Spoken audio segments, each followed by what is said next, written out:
buenas, gente bonita, y bienvenidos a su canal de consejos para escritores. Yo soy Lorena Amquie, escritora y asesora editorial. Y antes que nada, quiero agradecerle a los miembros de este canal por su apoyo continuado y decirles que hoy, como en muchas otras ocasiones, vamos a hablar de uno de los temas que ustedes han sugerido. Yo suelo preguntarle a los miembros qué les interesa y suelo inspirarme en sus preguntas para muchos de estos videos, aunque, bueno, a veces hago lo que me da la gana porque así soy. Justamente hoy, que acabo de entregar un dictamen editorial, me quedé mucho con la historia de este escritor que voy a contarles y fue algo que me impresionó mucho y que creo que viene muy al caso con este tema, con esta pregunta de por qué seguir escribiendo, cómo automotivarnos para seguir escribiendo cuando nuestro oficio es ciertamente complejo, poco reconocido, el mundo editorial o la industria editorial eternamente cambiante, pero además difícil de entrar en ella, el público escaso, por lo menos en nuestros países latinoamericanos, no tan fácil vender, no tan fácil vivir de esto, etcétera, etcétera. ¿Cómo nos automotivamos para seguir escribiendo? ¿Por qué lo seguimos haciendo ante todas estas complicaciones? Este autor me contactó para que hiciera yo un dictamen editorial de su novela. Era una novela de cerca de 1000 páginas. No es una lectura fácil, y esto lo digo como un elogio también, ¿no? No todas las lecturas tienen que ser fáciles, no todas las novelas tienen que ser ligeras, tanto en el sentido que todos ustedes me preguntan de estas novelas japonesas, como en el sentido simplemente de que sean de fácil lectura. Esta novela era una novela que había sido trabajada por 13 años, con una profundidad que se notaba el amor del autor por el tema, con dos voces narrativas totalmente diferentes, trabajadas con muchísimo cuidado. Uno de los narradores estaba en un tiempo verbal, el otro estaba en otro tiempo verbal. Uno era coloquial totalmente y el otro era casi poético, solemne, sumamente descriptivo. Y bueno, esta novela era una novela que era una labor de amor, se notaba. Pero además era una novela extremadamente buena. Yo tengo que decirles que a lo largo de mi trabajo como asesora editorial, tanto de manera independiente como cuando trabajaba con editoriales para hacerles reportes de lectura, debo haber leído entre reportes de lectura, correcciones y lecturas comentadas, pues ya serán cerca de 400, 500 novelas. Y el porcentaje de las que yo pongo en mi dictamen editorial que recomiendo su publicación es muy mínimo, es muy chiquito. Eso me ha hecho darme cuenta de cómo muchas veces decimos es que a la gente no se le dan oportunidades. Es cierto que es difícil tener oportunidades, pero también es cierto que alcanzar una calidad que sea algo que una persona objetiva lea y diga es que eso debe ser publicado, no es tan sencillo, ¿no? Y esto me pasó con esta novela, ¿no? Con todo y que fue una novela bastante larga y ardua de leer, por lo que les digo, porque requería atención total. No era una de estas novelas que pones de fondo en un audiolibro mientras cocinas, o que estás leyendo y te distraes y no pasa nada, o de repente se te pasa una página y no te importa, sino que exigía tu atención, exigía tu presencia y te daba mucho a cambio, ¿no? Te daba dos protagonistas, uno femenino, uno masculino, dos voces narrativas, dos tiempos verbales, descripciones con metáforas y analogías muy cuidadas, muy originales, y además de todo tenía tensión narrativa. Era una novela de ficción histórica, o sea que además estaba basada en hechos reales y entremezclaba personajes ficticios dentro de la historia real de un país, metiendo los personajes célebres de ese país, o sea, un cuidado, una investigación detrás brutal, un desarrollo de personajes brutal. Jamás caía en la descripción vacía de personajes, sino que nos mostraba. Tenía una habilidad impresionante este autor de mostrar y no contar, o sea, a medida que vas leyendo vas conociendo a los personajes, vas conociendo a los lugares y vas enamorándote de ellos, ¿no? Entonces, después de mi lectura, que era una lectura analítica, pero también se volvió una lectura de placer, le mandé mi dictamen diciéndole que me parecía que tenía todas estas fortalezas, 2 o 3 notitas a corregir, nada, totalmente insignificante, y decía que absolutamente recomendaba su publicación, que casi no necesitaba más que una pasadita por un par de dedazos y que me parecía que estaba dirigida a un público muy amplio, de interés general. O sea, bueno, lo mejor que te puede decir cualquier dictaminador acerca de una novela. Yo en el correo electrónico en el que le adjunté el reporte también le preguntaba, ¿qué vas a hacer con tu novela? ¿No? Porque un poco para presionarlo a que la moviera, diciéndole, si estabas buscando una opinión objetiva, yo te doy la opinión objetiva de que la novela tiene una excelente calidad, tiene un gran interés, tiene un público muy amplio y una gran posibilidad de venta, ¿no? Una gran posibilidad comercial, que eso tampoco es muy común que pueda decirse en un reporte literario, porque también hay obras muy buenas que te las devuelven porque dicen, pues es que es buena, pero no va a vender.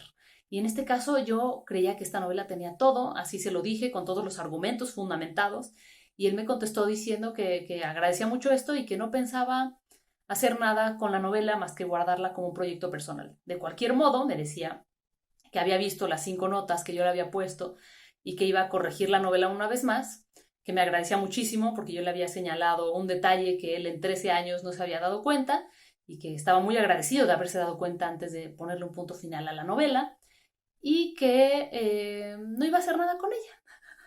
Entonces yo me puse loca, dije, ¿cómo? Le contesté a vuelta de correo en un correo sin corregir. ¿Cómo? Es un error, esto es terrible, tu novela es excelente, ¿cómo que no piensas hacer nada con ella? Y me dijo que tratar de mover esa novela le requería un desapego que no estaba dispuesto a ejercer. Al principio, como les digo, me puse loca.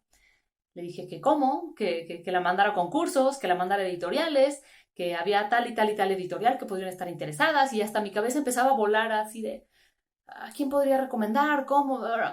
Y después me quedé pensando y dije, bueno, qué envidia le tengo a este autor. Qué maravilla haber escrito algo tan bueno, haber dedicado 13 años a una novela tan buena en un proceso íntimo, en donde no se la mostró a nadie, en donde solo estuvo trabajando para sí mismo, creciendo para sí mismo, haciendo una investigación documental impecable, desarrollando 2 personajes que evidentemente son partes de su alma, porque así se sienten, están vivos esos personajes y también los personajes célebres a los que él utiliza en la novela, personajes reales, les da vida, los revive, lo cual es también maravilloso, eso es una maravilla de las novelas históricas, ¿no? Cuando podemos volver a convivir con una persona a la que no conocimos, a la que no podíamos conocer, y está también construido el personaje que decimos, ya siento que conozco a este personaje famoso, ¿no?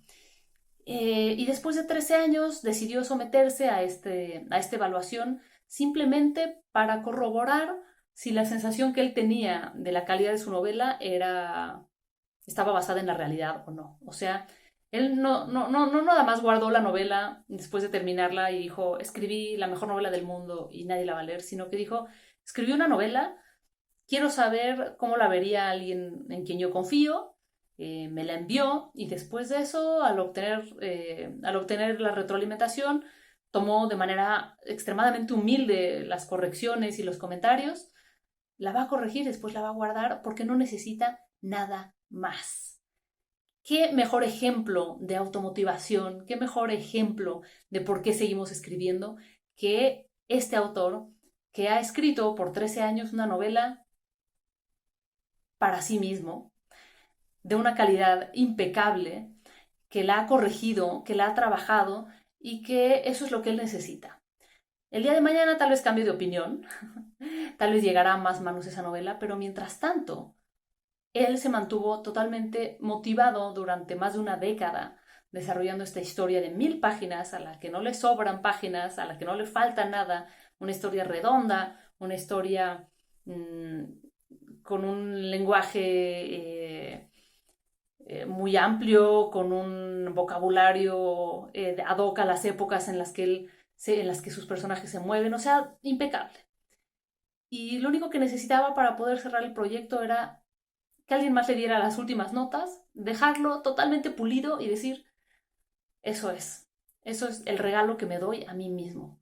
¡Qué preciosidad! Me pareció increíble, decidí que ya obviamente no iba a presionarlo más para la publicación y me dijo que él no tenía esta necesidad de reconocimiento externo y que por el contrario no estaba listo, por lo menos en este momento, para desapegarse de esto que le había cambiado tanto. Me dijo que le removió profundamente su identidad, que lo hizo crecer muchísimo como autor, que lo hizo crecer muchísimo como investigador, que lo hizo crecer muchísimo incluso como crítico literario, porque después de varias revisiones uno también se va desapegando de su propia obra y la puede ver de manera objetiva, y que es una cosa tan profunda para él que lo que pase después con ella ya no importa, porque el proceso de escribirla estos 13 años, se publique o no, ya valieron la pena. Nosotros crecemos con la idea de que si no tenemos un producto, además físico, ¿no? Porque lo digital nos sigue teniendo menos valor por alguna razón. Si no tenemos un producto físico para mostrar por el trabajo que hemos hecho, es como si no existiera. Es un poco como, si no te sacas la foto para Instagram, ¿realmente fuiste a ese lugar? Y sí, sí realmente fuiste. En cuestión literaria, el viaje es lo que importa, ¿no? Eso se los contaba el otro día en cuestión de arte conceptual. Hoy el arte que a muchos de nosotros nos cuesta entender porque no es tan evidente como una escultura o un cuadro, el arte conceptual, que es a donde ha llevado el proceso natural de evolución artística del arte pictórico, etcétera, ha llevado a este arte que sucede casi siempre en el proceso mental del artista. Y después tal vez haya algún producto que nosotros podemos ver, pero lo importante fue cómo llegó ese artista a ese producto que al final vemos. Si nosotros podemos entender su proceso, entonces podemos entender la obra. Por eso se llama arte conceptual, porque lo importante es el concepto que soporta el cuadro. Antes, si un cuadro estaba bien pintado o un cuadro te hacía sentir algo, pues eso significaba que eso era arte y no tenía que haber ninguna explicación detrás. Hoy eso ha cambiado por muchas razones, no tengo ni el tiempo, ni la intención, ni el conocimiento para entrar en esa discusión de qué es arte y qué no es arte y por qué el arte conceptual, si es más válido, menos válido, etcétera. Pero sé que este tipo de arte transcurre mucho en el cerebro de la persona, en su alma, en su interior, y que después lo que nosotros vemos es un vestigio, es lo que queda. Y así sucede con también las grandes novelas, cuando nos involucramos realmente con nuestro trabajo, cuando damos todo de nosotros, cuando la búsqueda es genuina. El proceso de conocimiento que hay a nivel literario y a nivel personal mientras escribimos una novela, como a mí me pasó con esta novela, que ha pasado lo mismo. No he insistido tanto como yo creía en publicarla, porque tal vez no tengo ganas de que se me confronte con nada con ella, ¿no? Tal vez tengo ganas de que sea algo para mí. Todavía no lo sé, pero entiendo esto que me dice este autor. Entiendo esto de mi proceso, lo que yo viví, mis años de vida con esta novela, ya son el camino, ya son el destino. Eso es el viaje es el destino, eso es lo importante. No me importa tanto que luego alguien me diga, bravo, hiciste una gran novela, qué bueno que me dijiste las cosas que puedo corregir, las voy a corregir. Y eso es lo que más me llamó la atención. Además de todo, va a corregirla, o sea, la va a dejar impecable. Eso es respetar tu propio trabajo, tener un orgullo por tu propio trabajo, aunque nadie más vaya a verlo. Eso es lo que decían ahora en la pandemia, ¿no? Decían, ahora que no hay pandemia, ¿cómo te vistes? ¿Cómo te bañas? ¿Qué tanto te bañas? ¿Qué tanto te arreglas? Esa es la persona que genuinamente eres tú, ¿no? Tal vez si no tuvieras que presentarte socialmente, serías de una manera distinta. Hay que escribir como si no tuviéramos que presentar nuestra novela a nadie. Hay que escribir para nosotros, desde lo que nos apasiona, desde lo que nos mueve, sin cuestionarnos de a quién le va a gustar o a quién no le va a gustar, haciendo un proceso que sea tan valioso para nosotros que cuando termine, al final, sea lo menos importante que pase con ese vestigio, con ese producto, porque todo lo que ya aprendimos, nadie nos lo puede quitar. Muchas gracias por escucharme. Les recuerdo que tengo disponibles 2 cursos en Udemy, uno de escritura autobiográfica y uno que es un curso de acompañamiento para escritores. Escribir una novela, 10 preguntas esenciales. Y como siempre, déjenme aquí abajo sus comentarios y díganme si quieren ver más de nuestra adorada tubércula patata narradora. Nos vemos muy pronto.